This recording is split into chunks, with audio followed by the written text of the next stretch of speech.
Itu lebih kepada fisik ya nanti ya, fisik huruf itu sendiri, tipografi itu sendiri nanti ya. Sebelum ke situ, saya jadi pengen tahu Mas Ipung terkait dengan sejarah tipografi itu sendiri. Bisa dijelaskan Mas Ipung? Sejarah tipografi ini uniknya di Indonesia. Saat ini kita menghadapi dua hal. Yang pertama, huruf yang alfabetik. Yang kedua, kita juga bertemu dengan huruf abudiga. Oke. Kalau dari hal itu diawali dari lukisan gua. Era prehistorik tahun 20.000 sampai tahun gambar itu ya, cetaan tangan itu 20.000 sampai 33.500 sebelum Masehi, before century. Kemudian dari huruf ini berkembang. Jadi cuneiform di Sumerian, lembah Sumeria tahun 3.500 sampai dengan tahun 3.200 sebelum Masehi. Kemudian berkembang di lembah Sungai Nil.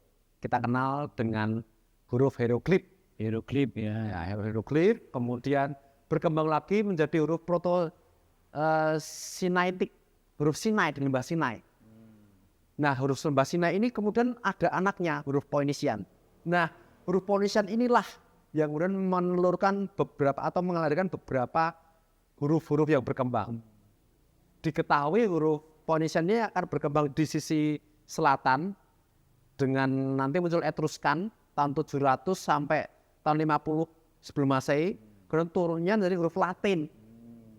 Nah, berikutnya huruf Phoenician lagi, ini turun ke sisi utara, masuk ke Laut India, kemudian berkembang di yang pertama kita kenal di Persia, itu Aramaik, huruf Aramaik, kemudian masuk lagi menjadi anaknya huruf Brahmi. Brahmi ini berkembang pesat di India dengan Devanagari dan sebagainya, kemudian masuklah pelan-pelan ke Asia Tenggara dengan huruf Pallawa. Huruf Pallawa kemudian terakhir berkembang menjadi huruf Kawi.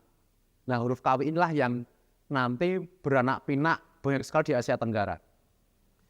Huruf KW ini kan juga bisa diketahui dengan digunakan di dalam sebuah prasasti, di sebuah ukiran-ukiran batu. Itu berarti sebelum ke sana, sebelum ke karakteristik yang Pallawa seperti itu ya, tadi disampaikan dari huruf Kawi itu, berarti pergerakan dari historis tipografi ini dari wujud piktogram gitu ya? Gambar-gambar, simbol-simbol itu ya? Disederhanakan. Oh, kemudian bergerak sesuai dengan perkembangan budaya masyarakat yang bergerak ke sana ke sini. Akhirnya muncul yang tadi seperti perkembangan dari unsur bukan unsur ya, tapi Kawi tadi ya. Kawi sampai ke Nusantara ini ya. Tadi disampaikan ada beberapa karakteristik dari Kawi menuju ke tipografi. Bisa dibilang tipografi enggak itu Pallawa? Pallawa itu di sistem penulisannya abudiga. Nah, kalau Latin tadi alfabetikal. Oke. Kalau di Nusantara sendiri, Mas Ipung, sudah ada berapa macam itu? Kalau karakteristik dari komunikasi tulis ini ada berapa ya? Banyak sekali sih yang berkembangnya ini dari Kawi, kemudian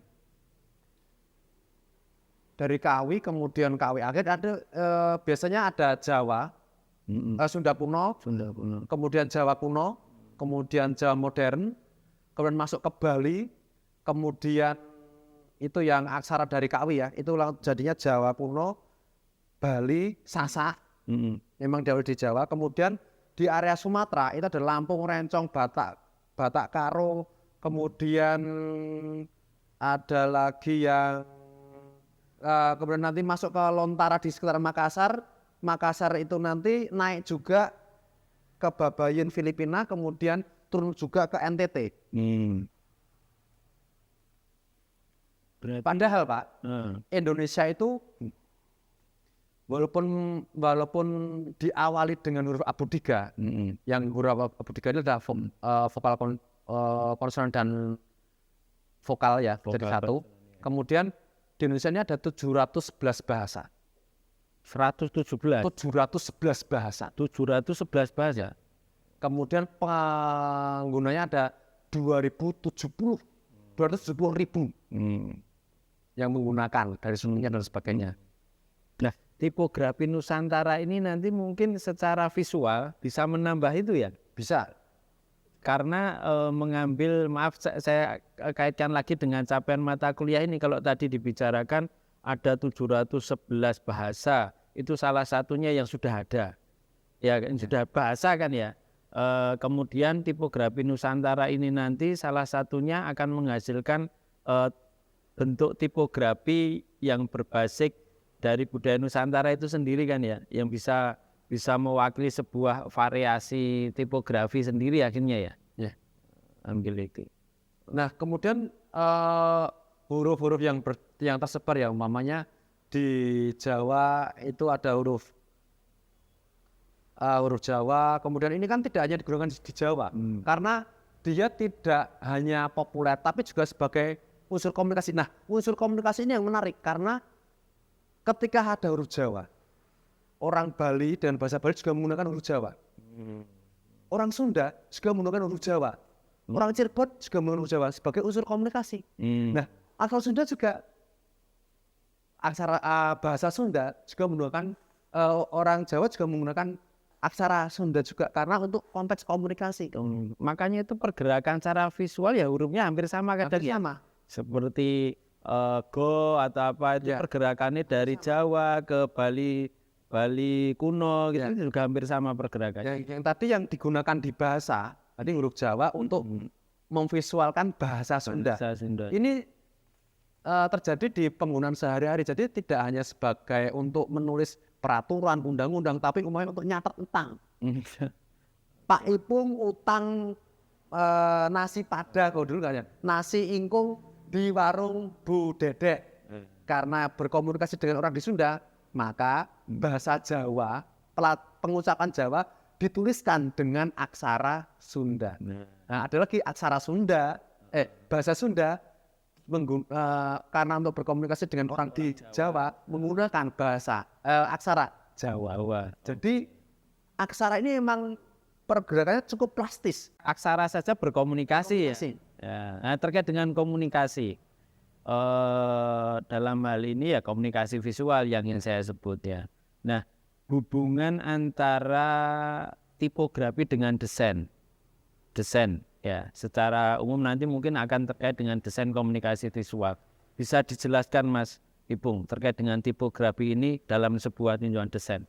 Tipografi dalam sebuah desain ini jadi unsur penting.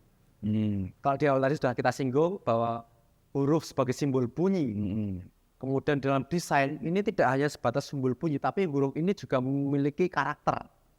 Huruf ini juga memiliki istilahnya gender, laki-laki atau perempuan, feminin atau maskulin. Sehingga dalam paling gampang kita bahas dalam sebuah poster. Poster ini tujuannya untuk apa? Untuk acara musik atau acara kerohanian atau acara yang sifatnya formal, itu harus menggunakan huruf yang tepat supaya bisa merepresentasikan dari acara itu akan seperti apa. Umpamanya acara musik pang-pangan, nggak mungkin pakai huruf Times New Roman. Ya. Acara untuk kontes kecantikan, nggak mungkin pakai huruf yang sifatnya kaku seperti di toko besi. Ini ada fungsi-fungsinya. Kemudian huruf ini dalam penataannya itu harus ada aturan-aturan bakunya supaya yang pertama mencapai aturan itu legibility-nya dan readability. Okay. Legibility itu diketahui hurufnya seperti apa, karakternya apa, kemudian berikutnya terbaca, mudah dipahami ya. Oke, oke. Padahal huruf ini kan begini Pak, dari Abu 3 yang dulu di masa penjajahan ini, masa sebelum kemerdekaan ini terjadi ya, huruf ini digunakan, tadi kita bahas di awal ya, huruf aksara Bali untuk berkomunikasi bahasa Jawa, aksara Sunda untuk komunikasi bahasa Jawa, bahasa Jawa untuk komunikasi menggunakan aksara Sunda. Nah ini dulu memang ada sekolah-sekolah di era penjajahan. Sebelum masuk era kemerdekaan ini kita bagi dulu, sehingga aksara itu memang berkembang dengan baik. Kemudian masuk era kemerdekaan. Nah tapi sebelum itu aksara di era penjajahan ini juga udah mulai masuk aksara-aksara Latin yang dibawa oleh kolonialisme. Ini Belanda ya maksudnya, Belanda, Inggris, Portugis. Yang pertama memang unsur dagang, kemudian untuk mempromosikan dalam bentuk poster. Sudah muncul aksara Latin. Tapi ini tidak masalah ya di awal-awal. Kemudian karena kolonialisme ini juga berorientasi ekonomis, maka alangkah baiknya jika VOC ini mempopulerkan aksara Latin. Supaya apa? Ketika sudah aksara Latin sudah populer, orang sudah bisa menggunakan aksara Latin, maka bahasa Belanda itu akan lebih mudah untuk masuk dan dipahami, sehingga doktrin-doktrin, kemudian propaganda-propaganda, aturan-aturan Belanda ini juga bisa dipahami oleh masyarakat lokal. Kemudian masuklah era perjuangan. Era perjuangan ini memang era yang serba sulit, apalagi diakhiri dengan era kemerdekaan. Karena begini, dengan adanya aksara-aksara Nusantara yang muncul, yang ada dan dipertahankan, ini kan kesatuan bangsa Indonesia ini terhambat. Sehingga harus ada aksara baru, aksaranya yang sudah dipopulerkan. Instan aja deh, aksara apa yang paling gampang, yang paling ringkas, paling sederhana, maka diambillah aksara Latin. Karena sudah diajarkan oleh sekolah-sekolah Belanda. Dari yang sekolah SD itu kita tahu namanya Volkschool, kemudian di perguruan tinggi namanya Hogan Schools.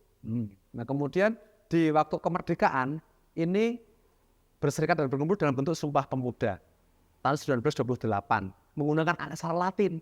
Kemudian di saat Sumpah Pemuda ini digaungkan dan propaganda tentang kemerdekaan ini juga dilaksanakan serentak di seluruh area Indonesia, di wilayah Indonesia, dan ngomongin merdeka, merdeka, merdeka, dan muncullah terbitan-terbitan newspaper ya, majalah, koran. Ini menggunakan aksara Latin. Kenapa demikian? Karena aksara ini secara de facto mampu memvisualkan bahasa persatuan, bahasa Indonesia. Sehingga kedudukan aksara daerah itu tidak lagi diperhatikan karena terlalu ribet dan sangat rawan terjadi perpecahan. Clash-nya itu gede banget. Apabila menggunakan aksara Jawa, orang Sunda nggak terima. Menggunakan aksara Sunda, orang Maluku nggak terima. Menggunakan aksara Bali, orang warga di daerah Sumatera nggak terima. Ini menjadi clash. Lewat aksara Latin tadi Menyatukan. menyatukan. Oke.